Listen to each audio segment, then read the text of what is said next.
le faucon pèlerin a été très impacté par certains pesticides dans les années 70 qui en fait fragilisaient la coquille de ses œufs. Ça paraît quelque chose de bête puisque ce pesticide en lui-même ne tue pas le faucon pèlerin. Il peut en consommer et comme c'est un prédateur, il va l'accumuler dans son organisme, c'est ce qu'on appelle un bioaccumulateur. Mais sur sa santé en lui-même, ça ne va pas avoir une énorme influence. Par contre, ça a beaucoup joué sur l'épaisseur de la coquille des œufs. Et en fait, c'est un peu une histoire abracadabrante, mais les femelles écrasaient leurs œufs quand elles venaient les couver. Ils se brisaient et du coup, l'espèce a frôlé l'extinction du fait de l'utilisation de ces pesticides. Quand on a découvert ça, ils ont été interdits. Et cette seule interdiction, en fait, a permis au faucon pèlerin, aujourd'hui, d'avoir fait un grand retour en France, puisqu'il se reproduit maintenant à nouveau dans toutes les régions du pays. Et il est toujours en colonisation, par exemple, dans le nord-ouest, où quelques nids viennent d'être découverts ces dernières années sur les grandes falaises de Normandie, par exemple. C'est des vraies victoires, en fait, qui font plaisir aussi. Ça fait plaisir de se dire qu'en 2020, il y a aussi des choses dans la nature qui vont mieux qu'il y a 50 ans. Il y a des choses qui vont beaucoup moins bien, mais il y en a aussi des fois qui vont mieux. Jean Andrieux est ingénieur écologue, passionné par les rapaces.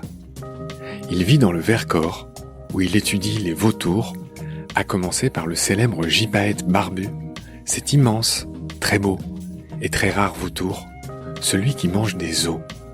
C'est ce géant timide qui finit de nettoyer les carcasses quand les vautours fauves criards ont terminé leur besogne.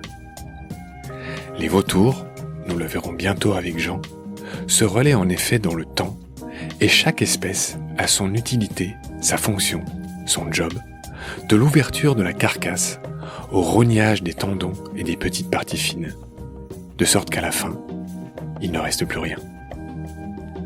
C'est la première fois que vous allez entendre Jean, mais c'est loin d'être la dernière, car nous avons réalisé ensemble pas moins de 8 épisodes sur tous les rapaces.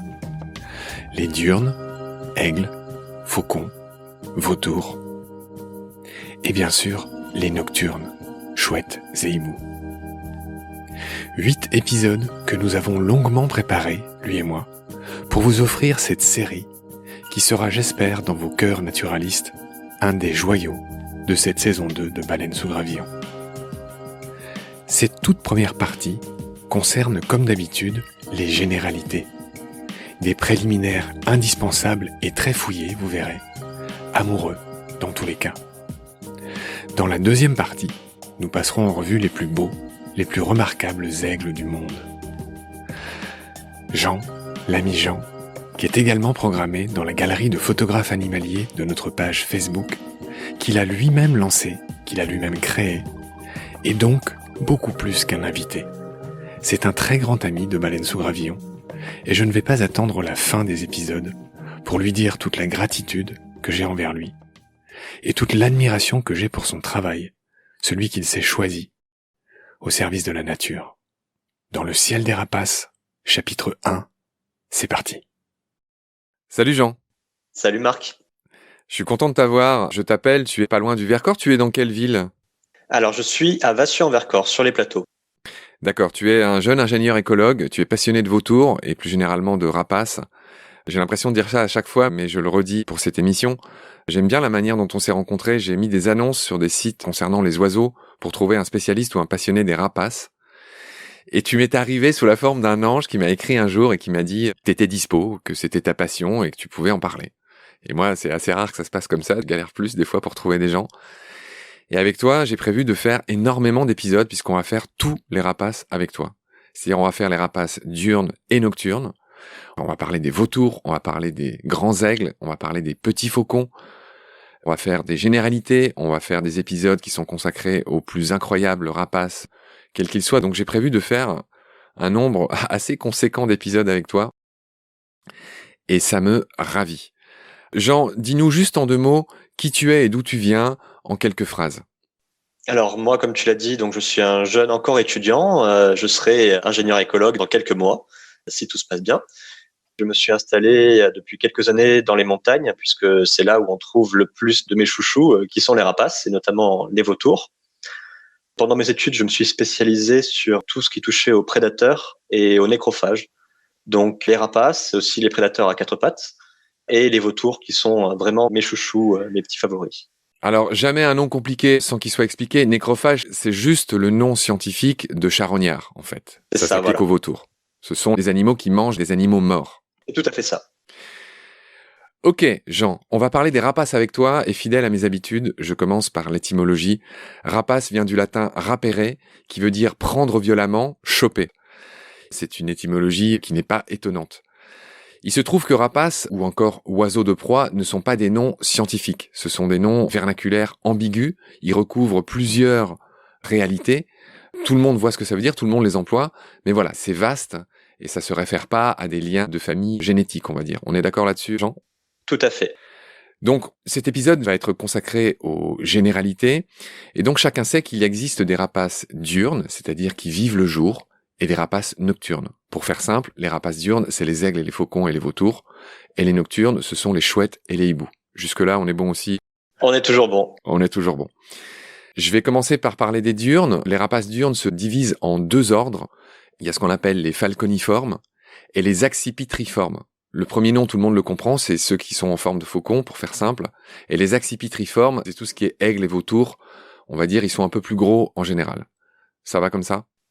Ça me semble pas mal du tout comme définition. Ok, donc parmi ces rapaces diurnes divisés en deux ordres, il y a à peu près 340 espèces qui se subdivisent en 5 familles. Je vais dire vite fait les 5 familles. Il y a les falconidés, donc 70 espèces. Clairement, c'est les faucons. Il y a les cathartidés. Les cathartidés, ce sont les vautours du Nouveau Monde. On va en parler dans une autre émission avec toi. C'est un peu mes chouchous, comme tu disais, c'est un peu mes chouchous à moi, puisque j'ai vécu 6 ans dans les Andes, au Chili. Et les cathartidés, c'est notamment la famille du condor, par exemple. Ensuite, il y a les pandionidés. Alors là, il y a juste 2 espèces dans cette famille. C'est la famille du balbuzard pêcheur, pandionidés. Ensuite, il y a l'immense famille des accipitridés, qui constitue l'immense majorité de tous ces rapaces diurnes. Et donc là, les accipitridés, typiquement, c'est tous les aigles, tous les vautours. Et ensuite, il y a une autre famille qui est toute petite, où il y a une seule espèce, on en parlera avec toi dans un prochain épisode, c'est la famille du serpentaire ou du secrétaire, qui est cette espèce de rapace moitié héron, moitié aigle, qui a des curieuses plumes sur le dessus de la tête, blanc et noir, et qui est un ophiophage, il mange des serpents. Il fait partie des Sagittaridés, donc.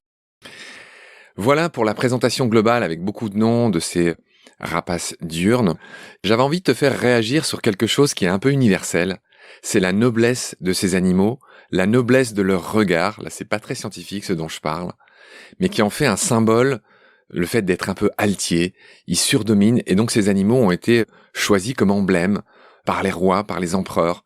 Ils figurent sur les armoiries de nombreux pays, de nombreux drapeaux.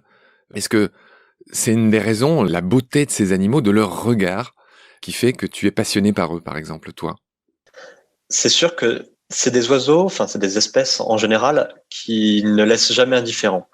Qu'on soit passionné par la nature, par les animaux ou pas, quand on croise le regard d'un aigle royal ou d'un faucon pèlerin, c'est quelque chose qui marque, qui peut provoquer de la peur, de l'admiration, mais qui va provoquer des émotions fortes dans tous les cas. Donc c'est forcément un facteur qui va faire naître les passions. Et en plus, ce sont des espèces, comme tu l'as dit, qui sont des rapaces, donc des prédateurs qui viennent capturer des proies et donc qui sont un peu des petites merveilles de l'évolution, puisqu'ils ont mis au point des milliers, au final, d'adaptations, que ce soit physiologiques ou dans leur comportement, pour leur permettre de survivre en étant parfois plus malins que les autres, même entre eux, pour réussir à faire leur place dans nos écosystèmes. Donc j'avais commencé par dire qu'il y avait les rapaces diurnes, et avec toi, j'ai l'immense chance et le bonheur aussi de parler des rapaces nocturnes. Là, c'est un ordre, c'est ce qu'on appelle l'ordre des strigiformes. Et là, c'est 250 espèces, de hiboux et de chouettes. Et donc strigiforme, ça vient du latin strix, et strix, c'est la chouette. C'est un nom intéressant parce que c'est encore un nom un peu moyenâgeux qui vient du nom d'un monstre. Les striges étaient des monstres qui étaient censés sucer le sang des bébés la nuit.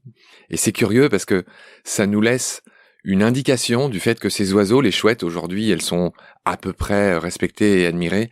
Mais il n'y a pas si longtemps, il y a quelques dizaines d'années encore, elles étaient clouées sur les portes des granges. Et c'était pour repousser le diable, le malin. Enfin, il y a beaucoup de superstitions. C'est un peu comme les chauves-souris. Ce sont des animaux qu'on connaît mal, qui vivent la nuit. Donc ça a déclenché beaucoup de méfiance, voire de haine, dans les campagnes pendant extrêmement longtemps. Le nom de l'effraie des clochers, la chouette effraie, cette belle chouette blanche, On dit aussi quelque chose, hein, l'effraie, c'est pas un nom anodin. Bref, cet ordre des strigiformes se subdivise en deux familles. Les titonidés, c'est justement le nom de la famille des effraies, et les strigidés. Et les strigidés, c'est un peu tout le reste. Et les titonidés qui sont assez minoritaires avec une vingtaine d'espèces seulement. Alors juste pour finir cette présentation introductive, je dirais que les strigidés sont remarquables par au moins une chose, c'est qu'ils ont un vol silencieux. On parlera de leurs plumes tout à l'heure avec toi. Et puis évidemment, ils n'ont pas la même tête que les rapaces diurnes. Chacun voit la tête ronde des chouettes, les yeux sont placés sur le devant de la tête.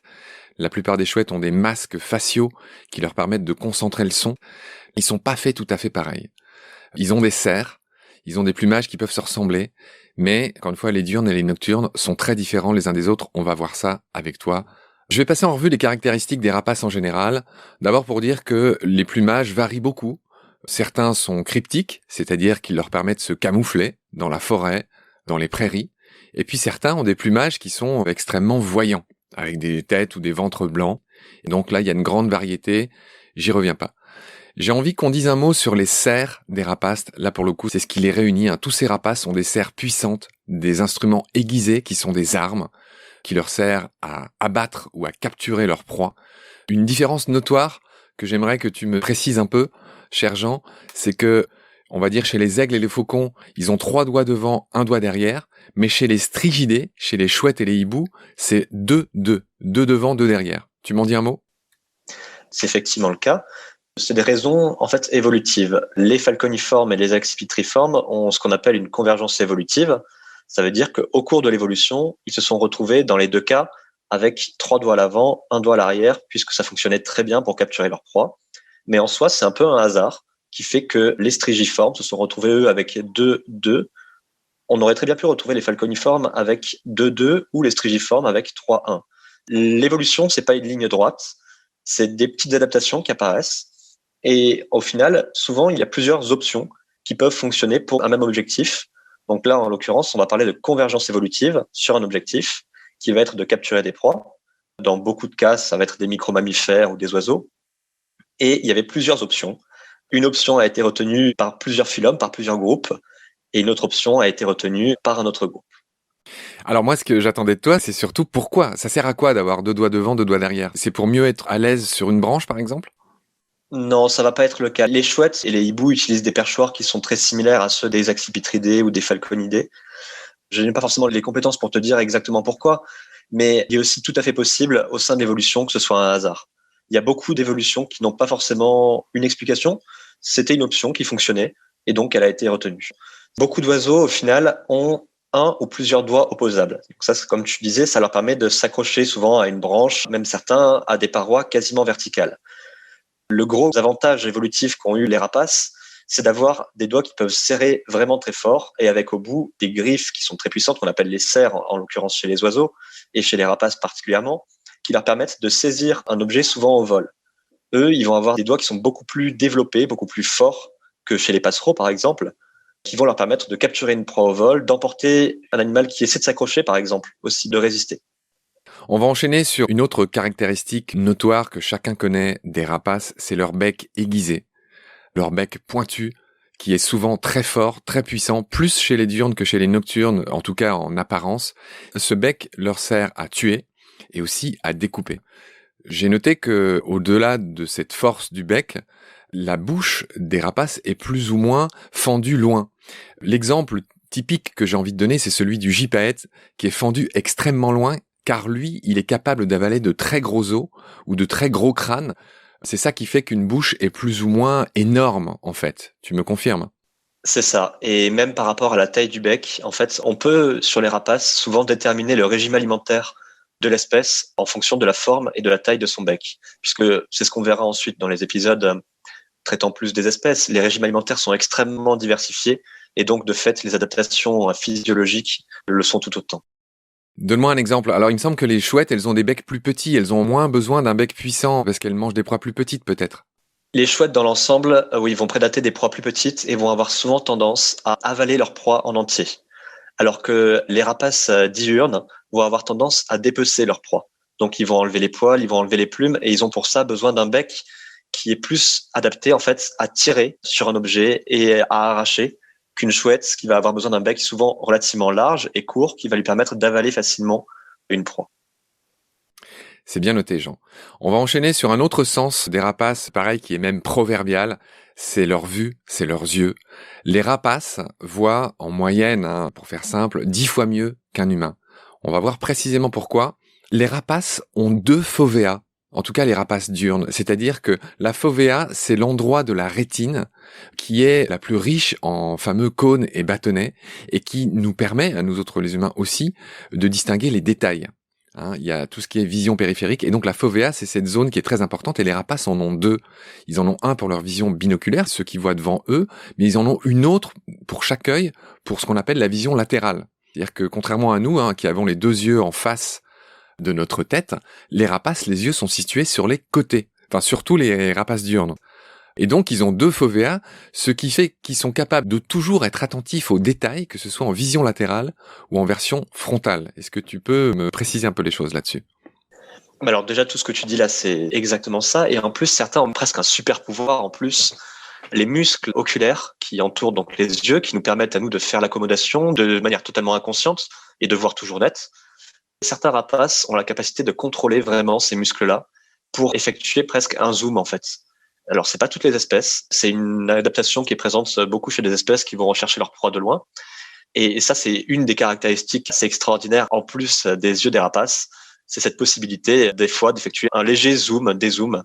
Alors, c'est pas non plus une longue vue intégrée qu'ils ont dans la tête, mais de se focaliser, en fait, de focaliser leur regard sur un détail pour en obtenir plus d'informations. Il y a des différences entre les rapaces diurnes et nocturnes dans ce thème qui concerne les yeux. Dans les 2 cas, ils ont des pupilles énormes qui permettent de laisser entrer beaucoup de lumière. Et je crois que chez les rapaces nocturnes, c'est encore plus perfectionné parce que, évidemment, ils voient très bien la nuit grâce à cette pupille énorme. Et en plus, il y aurait des gouttes de graisse sur chacune des cellules des yeux, les cônes, les bâtonnets, jaune, orange, rouge. En gros, un système de filtre sélectif qui leur permet de voir des longueurs d'onde bien différentes et bien plus diversifiées que nous autres humains. Est-ce que tu me confirmes ça ?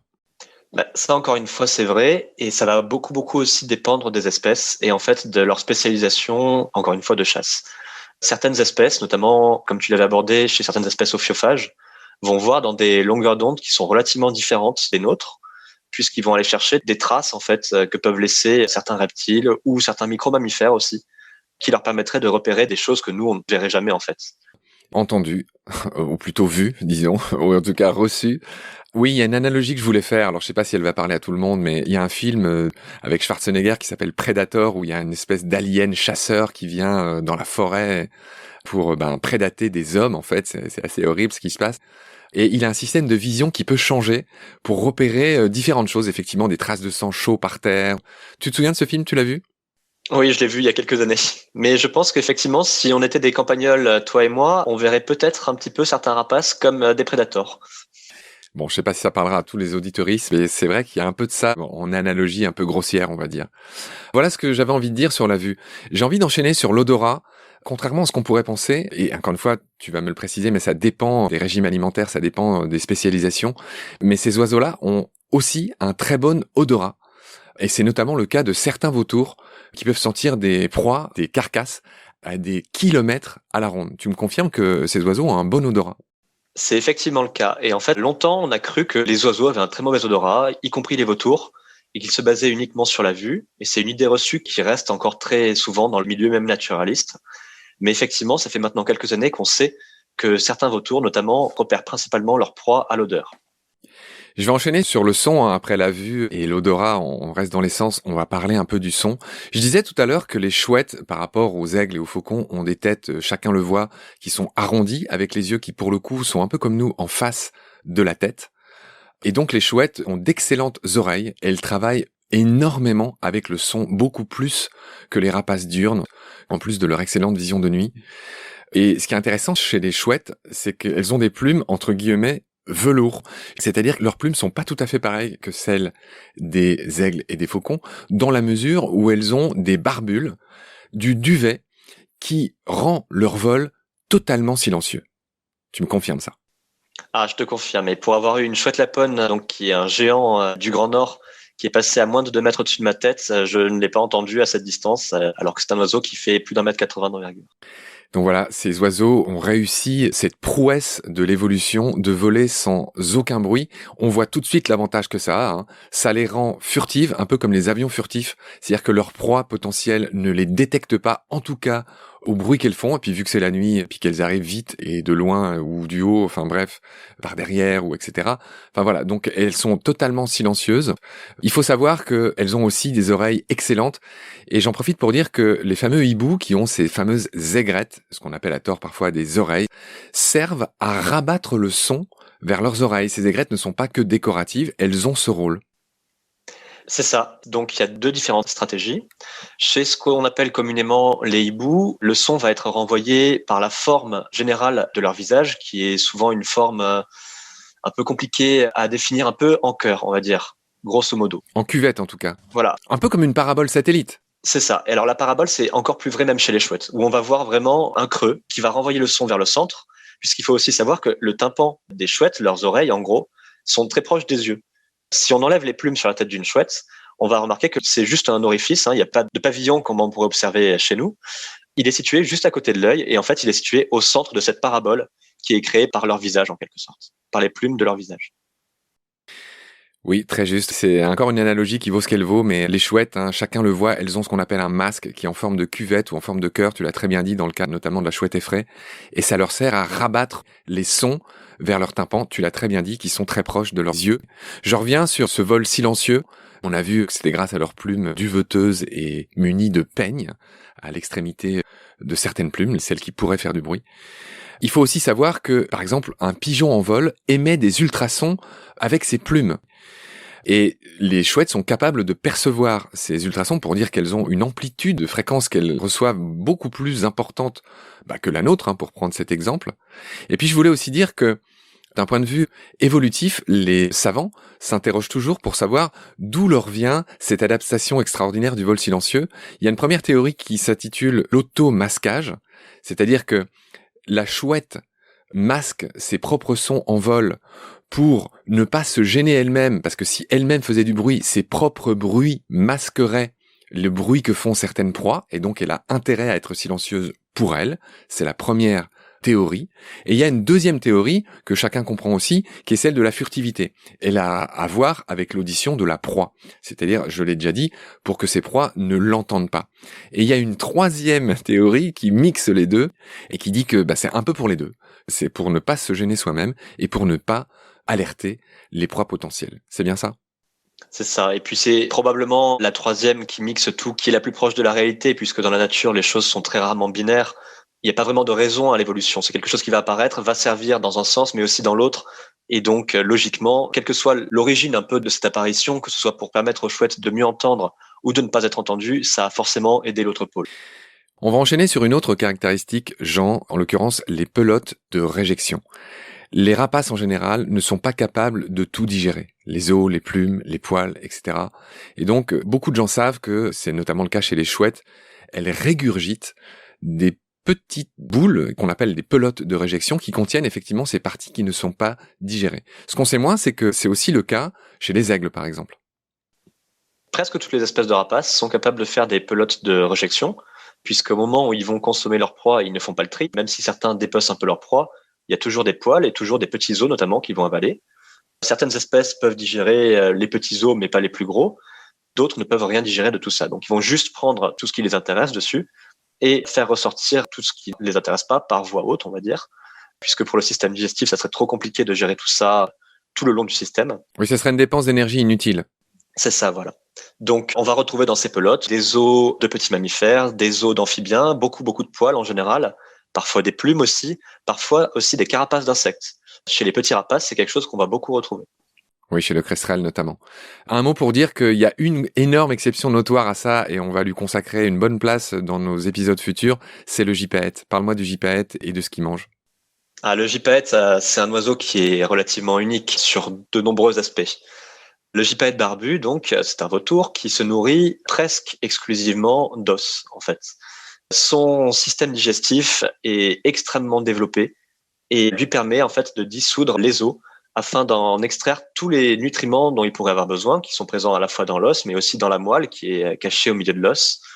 Donc il va aussi manger après des tendons et toutes les parties en fait que les autres laissent.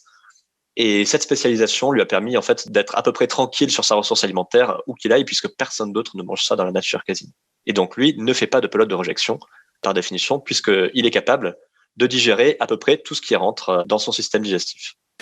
C'est un de mes oiseaux préférés et je crois que c'est un des tiens aussi. C'est un oiseau magnifique. On prendra le temps de beaucoup parler de lui dans un épisode futur. Je vais enchaîner sur nos généralités rapaces. J'aimerais parler avec toi, et pour le coup c'est vraiment une de tes spécialités, de la dynamique des populations. Quand j'ai interviewé Jean-Michel Bertrand, qui est le réalisateur de La Marche des loups, c'est très beau film sur les loups, qui est vraiment un personnage, et je le salue au passage. Salut Jean-Michel. Il nous avait bien éclairé sur ce qui se passe avec les loups en France, même avec les bergers, etc. Jean-Michel a beaucoup travaillé sur les aigles dans une autre vie, et il m'a expliqué quelque chose de très utile pour bien comprendre les choses, les rôles des prédateurs, c'est que, en fait, les aigles, quand ils ne sont pas exterminés, et Dieu sait que c'est malheureusement le cas de nombreux rapaces, en fait, les aigles, ils colonisent tout un territoire, et en fait, ils régulent les proies, mais ils sont pas capables de exterminer les proies sur un territoire parce qu'ils se régulent eux-mêmes, en fait, entre eux. Est-ce que tu peux me parler de cette dynamique de population chez les rapaces ? Ça, c'est quelque chose qu'on va retrouver chez les rapaces, bien sûr, mais en fait, de manière générale, chez tous les grands carnivores. Pour utiliser des mots d'écologues qui sont un peu compliqués, mais que je vais essayer d'expliquer le plus simplement possible, c'est ce qu'on appelle une régulation de type bottom-up. Donc, ça part du bas et ça va vers le haut. Certaines espèces sont régulées par la mort de certains individus dans le milieu qui est causée par d'autres espèces qui sont plus haut qu'eux dans la chaîne alimentaire. Donc, ça, c'est la régulation sur tout ce qui est les herbivores, en fait, en général. Chez les prédateurs, souvent, ce sont des espèces qui n'ont pas eux-mêmes de prédateurs et donc qui sont régulées par la ressource alimentaire. Tout grand chasseur, et je sais qu'ils sont bien équipés que les rapaces soient, ils sont absolument incapables, si les proies deviennent vraiment trop rares sur un territoire, d'y survivre. Ils ont besoin, pour pouvoir chasser, d'avoir une certaine densité de proies, puisque comme tous les prédateurs, ils ratent beaucoup d'attaques qu'ils mènent. Et donc, ils ont besoin de mener énormément d'attaques, ce qui coûte beaucoup d'énergie, pour capturer une proie qui va leur en rapporter. Si sur un territoire, les proies deviennent trop rares, il existe deux options. Soit la plus radicale, entre guillemets, ils vont disparaître, ils vont mourir, tout simplement, de faim. Soit, puisque les oiseaux ont quand même une capacité de dispersion qui est assez phénoménale, et ils vont partir, tout simplement. Donc on ne peut pas considérer que ce soit des oiseaux qui vont aller jusqu'au bout et exterminer une espèce. D'accord. Voilà, on parlait de population pour dire que les rapaces sont protégés en France depuis 1970. Ils n'ont pas toujours été aussi bien vus, hein. Par exemple, ce très beau faucon pèlerin était considéré comme nuisible avant les années 70. Ça paraît incroyable aujourd'hui, alors qu'on fait tellement d'efforts pour les faire revenir. Ils nichent sur les cathédrales, etc. Les faucons pèlerins, ils sont assez chouchous des médias.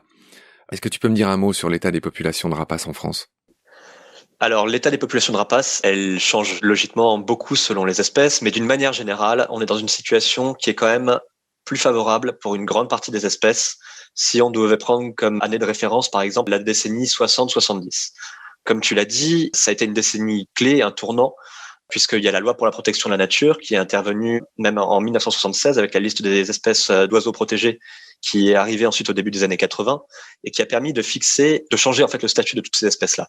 Dans les années 60, comme tu le disais, ils étaient considérés comme nuisibles et on offre même parfois des primes pour la destruction des rapaces, que ce soit leur destruction par tir. Il y avait des secteurs sur la pointe de la Grave en Gironde où des centaines, peut-être même plus de rapaces étaient tués tous les ans, mais aussi pour le dénichage. Donc les enfants, typiquement, dans les années 50, les enfants de la campagne qui voulaient se faire 2-3 sous montaient dans les nids de buse et ramenaient les œufs aux gardes-chasse pour qu'ils soient détruits et on leur donnait 3 francs 6 sous pour ces prises. Le fait d'avoir arrêté ça a permis déjà à beaucoup d'espèces de souffler un coup et de pouvoir reprendre du terrain. Après, depuis les années 70, il y a une autre menace qui est apparue beaucoup, ça a été le changement des pratiques agricoles et notamment le développement massif de certains insecticides ou biocides en général. Le DDT notamment. Le DDT par exemple. Ce que tu dis est valable dans le monde entier, mais je te laisse continuer sur la France, c'est très intéressant. Donc c'est quelque chose qu'on a beaucoup vu en France à partir du moment où la politique agricole commune a été mise en place et qui a eu d'autres impacts sur les rapaces. Le faucon pèlerin dont tu parlais a été très impacté par certains pesticides dans les années 70 qui en fait fragilisaient la coquille de ses œufs. En fait, ça paraît quelque chose de bête puisque ce pesticide en lui-même ne tue pas le faucon pèlerin. Il peut en consommer et comme c'est un prédateur, il va l'accumuler dans son organisme, c'est ce qu'on appelle un bioaccumulateur. Mais sur sa santé en lui-même, ça ne va pas avoir une énorme influence. Par contre, ça a beaucoup joué sur l'épaisseur de la coquille des œufs Et en fait, c'est un peu une histoire abracadabrante, mais les femelles écrasaient leurs œufs quand elles venaient les couver. Ils se brisaient et du coup, l'espèce a frôlé l'extinction du fait de l'utilisation de ces pesticides. Quand on a découvert ça, ils ont été interdits. Et cette seule interdiction, en fait, a permis au faucon pèlerin, aujourd'hui, d'avoir fait un grand retour en France, puisqu'il se reproduit maintenant à nouveau dans toutes les régions du pays. Et il est toujours en colonisation, par exemple, dans le nord-ouest, où quelques nids viennent d'être découverts ces dernières années sur les grandes falaises de Normandie, par exemple. C'est des vraies victoires, en fait, qui font plaisir aussi. Ça fait plaisir de se dire qu'en 2020, il y a aussi des choses dans la nature qui vont mieux qu'il y a 50 ans. Il y a des choses qui vont beaucoup moins bien, mais il y en a aussi des fois qui vont mieux. C'est ce que me disait Jean-Michel aussi, hein. Les aigles ont parfaitement recolonisé beaucoup de milieux, en tout cas dans les Alpes. Et tu m'apprends que les faucons pèlerins vont bien aussi. Il y a combien de couples nicheurs? On continue à les compter en France. J'en étais à 2000 couples. On sait un peu mieux ou pas? Alors, je serais pas capable de te donner un chiffre, puisque déjà, c'est pas une espèce sur laquelle j'ai pu beaucoup travailler, ou alors à des échelles locales. Et de toute façon, je ne suis même pas sûr qu'aujourd'hui on le connaisse, puisqu'il y a des secteurs, les secteurs que je fréquente, dans les Préalpes, où j'ai pu traîner aussi dans le Jura, où dès qu'on arrive sur une falaise, on trouve un couple de faucons pèlerins. Donc tous ne sont pas forcément recensés. Aujourd'hui, ce qu'on peut dire, quand on arrive sur des effectifs comme ça, c'est que la dynamique générale de la population est positive. Le nombre de couples augmente en France. On le voit puisqu'il y a une densification des territoires sur les secteurs où les faucons étaient déjà présents, et qu'il y a un front de colonisation et que les faucons arrivent sur des secteurs où ils avaient disparu depuis quelques décennies. Bon, tout le monde ne peut que s'en réjouir, moi le premier. Et comme l'a bien expliqué Jean-Michel et toi à l'instant, voilà, il n'y a pas de risque qu'ils pullulent, jamais, puisqu'on vient de voir qu'ils se régulent eux-mêmes. Ils dépendent du nombre de proies, en fait. Et c'est en ça que la nature est bien faite et c'est en ça qu'il faut la respecter et ne pas trop interférer. On va beaucoup reparler du faucon pèlerin, on va le laisser ici dans les épisodes qui seront consacrés à des espèces particulières. Il y a beaucoup de choses à dire sur le faucon pèlerin, ne serait-ce qu'en fauconnerie. Je voulais que tu me dises un mot sur le condor de Californie, qui lui aussi a frôlé l'extinction, et je crois qu'il a un corps pas hyper bien, contrairement à nos rapaces chez nous, qui souffre du même mal, le saturnisme. Je te laisse m'expliquer ce que c'est et d'où ça vient. Alors, le condor de Californie, c'est une espèce qui a une histoire assez unique et assez tragique aussi. C'est une espèce qui, au moment où les Occidentaux ont commencé à décrire la nature en Amérique du Nord, donc c'est beaucoup au 19e siècle, on sait qu'il était présent de la Floride jusqu'à la Californie. Il était considéré comme même relativement commun. Du fait de destruction, de beaucoup de la disparition des grands ongulés, et notamment des bisons, qui a été mise en place au 19e siècle, leur massacre organisé, il a beaucoup régressé, jusqu'à arriver à une situation critique au milieu des années 80, où il ne restait dans la nature plus que 9 individus. Là, il y a une décision qui a été prise par le gouvernement américain qui est jusqu'à ce jour relativement unique. Ça a été de capturer les 9 individus, de provoquer volontairement l'extinction de l'espèce dans la nature pour les mettre en captivité, les mélanger aux autres condors de Californie qu'on avait et les faire se reproduire en captivité pour les relâcher. Aujourd'hui, le condor de Californie, il est protégé. Les ongulés en Amérique du Nord comme en France reprennent du terrain et donc il a à manger. Par contre, la principale menace qui pèse dessus aujourd'hui, ce n'est donc plus la destruction directe ou la famine, mais c'est, comme tu l'as dit, le saturnisme. Le saturnisme, c'est une conséquence d'une intoxication grave au plomb. Donc un métal lourd qui va beaucoup affecter notamment les facultés visuelles des oiseaux ou même de n'importe quel animal infecté au plomb. Et comme on l'a dit juste avant, la vue est un sens qui est absolument crucial pour les oiseaux. Et donc un oiseau atteint de saturnisme fort va tout simplement en mourir de par une intoxication générale de son organisme et de par une dégradation forte de ses facultés visuelles. Le plomb, on le retrouve dans le milieu, souvent dans les carcasses qui sont abandonnées en fait suite à des actes de chasse, puisque même quand on tire sur un animal à balle, par exemple, et que la balle ressort de l'animal, au moment de l'impact, il y a des milliers de microparticules de plomb qui vont se répandre dans toute la chair qui a été impactée en fait, et donc qu'on va retrouver ensuite dans la carcasse. Quand les animaux sont soit abandonnés, soit les déchets de chasse sont abandonnés, soit un animal a juste été blessé et va mourir plus loin, et qu'il est ensuite consommé par des nécrophages, donc des charognards, le plomb va se retrouver dans leur organisme, et comme les charognards ne consomment que des carcasses, s'il y a beaucoup de carcasses contaminées comme ça dans le milieu, le plomb va s'accumuler dans leur organisme jusqu'à atteindre des doses qui deviennent dangereuses pour leur santé. C'est aujourd'hui la principale menace qui pèse sur le condor de Californie. C'est aussi une des principales menaces qui pèsent sur les rapaces et principalement les nécrophages, donc les charognards en général. Dans le cas du condor, en fait, pour préserver sa population, puisqu'elle était très gravement menacée par ce problème, il a été choisi de les réintroduire dans un secteur de Basse-Californie et de Californie américaine, dans des secteurs de montagne où il y a très peu de chasse, pour limiter au maximum l'impact du saturnisme sur leur corps. Voilà. Aujourd'hui, sur les tests qui sont effectués quand des oiseaux sont récupérés, par exemple, en centre de soins, Le plomb est toujours présent dans leur organisme, mais à des niveaux qui leur permettent encore de vivre et de se maintenir dans le milieu. Je vois que tu connais bien le dossier du condor de Californie, mais de toute façon, il y a peu de vautours que tu connais mal, cher Jean. Je m'en réjouis. Jean, on a fini ce premier épisode. Voilà, c'était une entrée en matière concernant les rapaces. Je pense qu'on a été assez complet sur leurs caractéristiques, les différences entre les chouettes et les aigles, pour faire simple. Je te retrouve avec plaisir très vite pour la suite, qui vont concerner des espèces spécifiques. On va voir espèce par espèce leurs caractéristiques. Salut Jean, à bientôt. Salut Marc, à bientôt.